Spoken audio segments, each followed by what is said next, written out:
Madam जी बुरा मत मानिएगा, लगता है कि सवाल आप पहले ही सोच लिए थे। मैंने ये नहीं कहा था कि कांग्रेस खतरे में है, हमने कहा देश खतरे में है, लोकतंत्र खतरे में है, आइडिया ऑफ इंडिया खतरे में है।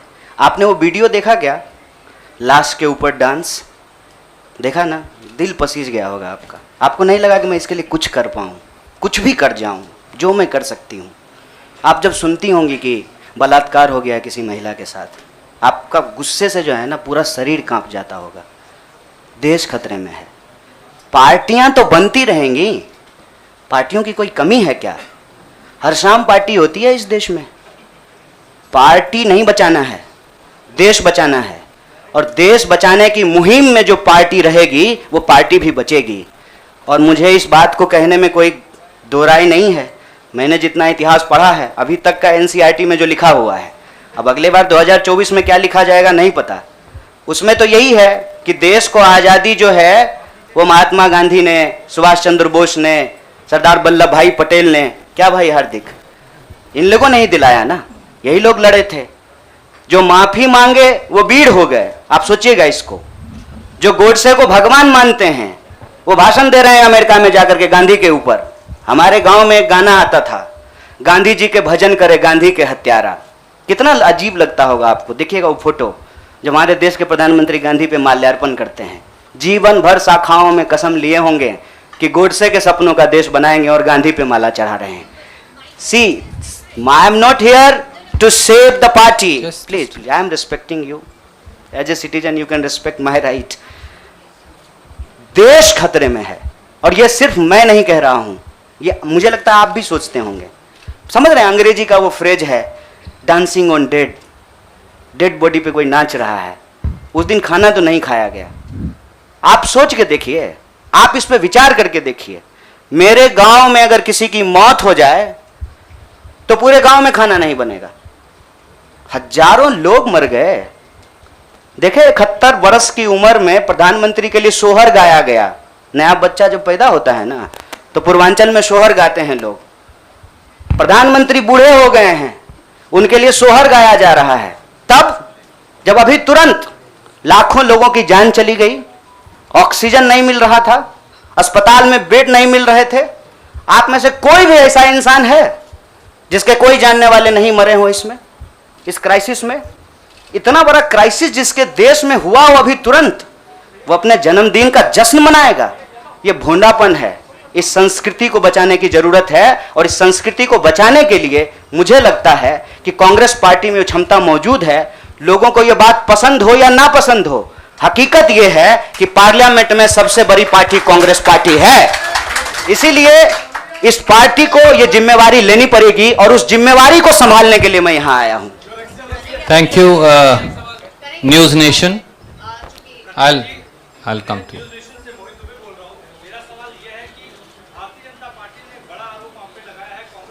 जनता पार्टी का आरोप को कौन पूछता है? आपका कोई आरोप है मेरे ऊपर? भारतीय जनता पार्टी को मैं सीरियसली नहीं लेता हूं। आपका कोई आरोप है? आप सवाल पूछिए। साहब, जो साथी पीछे खड़े हैं, थोड़ा आप शांति का दान दीजिए प्लीज। अरे भैया प्लीज, दुबे जी आप पूछिए please. Ask your question quickly.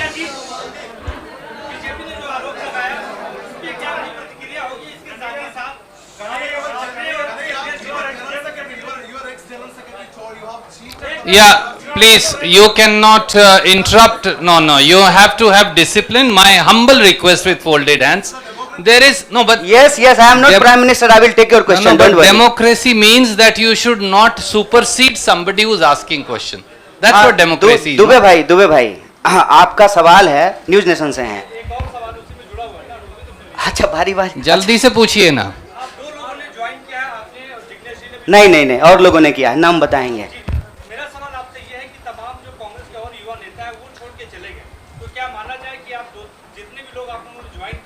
Rahul Gandhi की नई टीम होगी, राहुल गांधी की सियासी जो नाव है उसको पार लगाने का काम करेगी। देखिए, मैं यही कह रहा हूँ, हमारे देश के लोगों के पॉलिटिकल इमेजिनेशन को कुछ हो गया है।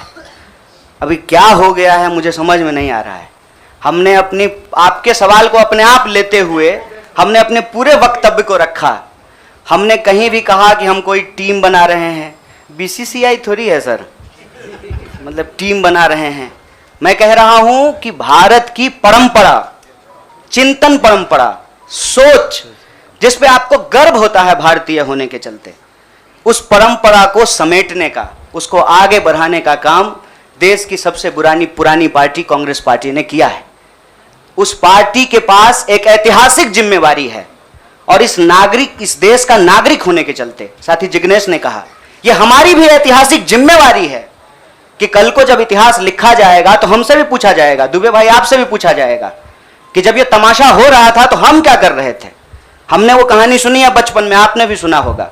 जंगल में आग लगी, एक कोयल अपने चोंच में पानी भर करके जंगल की आग बुझाने की कोशिश कर रही थी। जंगल की आग नहीं बुझी, या बुझनी होगी बुझ जाएगी। कम से कम कोयल का वह ऐतिहासिक प्रयास जो है वो इतिहास याद रखेगा। और ये जो आप कह रहे हैं ना, डूबती हुई नाव, देखिए कभी कभी ना इंसान को भ्रम होता है, जैसे टिड्डे को भ्रम होता है कि वो अपने पांव से आसमान टिका रखा है। हमको ऐसा कोई भ्रम नहीं है। मेरे अकेले से कुछ नहीं होगा। जब आप जुड़ेंगे, हम जुड़ेंगे, इस देश के संविधान में, आइडिया ऑफ इंडिया में भरोसा करने वाले लोग जो हैं, जिसको हम कहते हैं गांधी के सपनों का भारत, जिसको हम कहते हैं भगत सिंह के सपनों का भारत, जिसको हम कहते हैं डॉक्टर बाबा साहब भीमराव अंबेडकर के सपनों का भारत, जिसको हम कहते हैं बिरसा मुंडा के सपनों का भारत, सावित्रीबाई फूले के सपनों का भारत, श्री कृष्ण सिंह के सपनों का भारत, जगजीवन राम के सपनों का भारत, मौलाना अबुल कलाम आजाद के सपनों का भारत, उस भारत को बचाने की बात मैं कर रहा हूं। और सियासत, मैं बार बार कहता हूं, अगर सियासत सही होगी तो गलत लोग जो सत्ता पे काबिज हैं ना, मुझे भारत के लोगों पे बहुत भरोसा है। अरे हैं हम लोग थोड़ा सा आलसी, लेकिन जब आ गए ना अपने पे, 200 साल अंग्रेजों ने राज किया था, जब से भारत के लोग अपने पे आ गए ना, तो 1942 में भारत छोड़ो आंदोलन का जब नारा महात्मा गांधी ने दिया था, तो अंग्रेजों को भारत छोड़ करके जाना पड़ा था। और उस वक्त जो लोग अंग्रेज से पेंशन ले रहे थे, माफी मांग रहे थे, वो आज एनसीईआरटी की किताब बदल रहे हैं कि अपना नाम भी हम वीरों में लिखवा लें। इसीलिए मैं कह रहा हूं कि उस इतिहास को, उस चिंतन परंपरा को बचाने की जरूरत है। पार्टी अगर उस सिद्धांत पे चलेगी, संविधान के प्रियम्बल को रक्षा करने की कोशिश करेगी, पार्टी भी बचेगी और पार्टी सत्ता में भी आएगी। ऐसा मेरा उम्मीद है, ऐसे मेरी आशा है। Jainendra from ABP, can you please come forward and ask. हाँ पूछिए जरा, एक सवाल पूछिए। हम एक आग्रह करें, आप लोग ना लड़ाई नहीं लगवाइए हमारे दोस्त के बीच में। भोरे से जो है ट्विटर पे आप लोग क्या क्या जो चला दिए हैं, और लोग हमको पूछ रहा है कि जिग्नेश का नाम काहे नहीं ट्रेंड कर रहा है।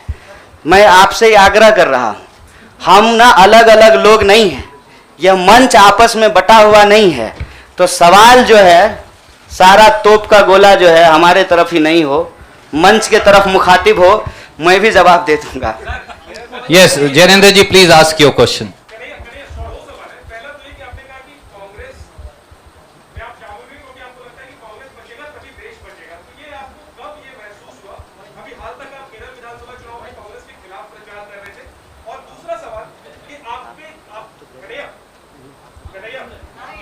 हाँ सुन रहे हैं। दूसरा सवाल ये कि आपको लेफ्ट के भविष्य के चेहरे के तौर पर देखा जा रहा था, और जब आप कांग्रेस पे आ गए, आपको क्या लगता है भारत की राजनीति में फिलहाल क्या लेफ्ट अवधासकी हो गई है? मैं चाहता हूँ दोनों पे डिटेल करें। बड़ा जैनेंद्र भाई बड़ा वैचारिक सवाल पूछे हैं, बहुत बहुत शुक्रिया जैनेंद्र भाई। एक तो देखिए, हमारी जो ये नई पार्टी है, इस पार्टी के जो संगठन के महासचिव हैं वो केरल से ही हैं। इनसे आप चाहें तो अकेले में भी पूछ लीजिएगा, कांग्रेस पार्टी के खिलाफ हमने एक शब्द नहीं बोला था।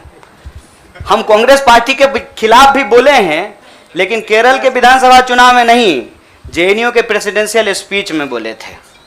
देखिए, हमको हमारा इतिहास पता है और हम यही कहते हैं, इतिहास को तोड़ा और मरोड़ा नहीं जा सकता है।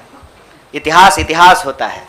इतिहास कोई कागज पे लिखे हुए शब्द होते हैं कि आप उसको जो है इरेजर से मिटा दीजिएगा। केरल के विधानसभा चुनाव में कांग्रेस पार्टी के खिलाफ नहीं बोले थे। आपने पूछा कि कब इसको आपको ऐसा महसूस हुआ। देखिए, महसूस तो मुझे राजनीति में आए हुए 18 साल हो गए हैं और मैंने हमेशा ये महसूस किया कि कहीं ना कहीं इस देश की जो राजनीतिक विरासत है वो भटक गई है। भूल भुलैया नहीं होता है, राइट लेफ्ट सेंटर घूमने लगा है और पता ही नहीं चल रहा है कि एक्चुअल आइडियोलॉजिकल पोजिशनिंग कहाँ है, उसके थ्रेड्स कहाँ पे हैं। तो मैं जनेंद्र भाई, आपने वैचारिक सवाल पूछा है, एक ऐतिहासिक तथ्य आपसे साझा करता हूं। मैं ऑल इंडिया स्टूडेंट फेडरेशन का मेंबर था कल तक। वो ऑल इंडिया स्टूडेंट फेडरेशन 1936 में बना और उस इतिहास जाकर के देख लीजिएगा। उसका जो इनॉग्रल सेशन था, पंडित जवाहरलाल नेहरू का उसमें भाषण हुआ था और उस वक्त देश के जितने भी नौजवान थे, सुनने में थोड़ा अजीब लग सकता है हमारे कुछ साथियों को, लेकिन अपने विद्यार्थी के होने के ज़माने में अटल बिहारी वाजपेयी भी शामिल हुए थे, बाद में निकाल दिया गया था। मतलब अंग्रेजों के खिलाफ जो छात्रों का संघर्ष हो रहा था, सभी विचारधारा के लोग उसके सदस्य थे। और आपने जो वैचारिक सवाल पूछा कि आपको लेफ्ट के भविष्य के रूप में देखा जा रहा है, कौन कह रहा है कि लेफ्ट का भविष्य खराब हो गया है?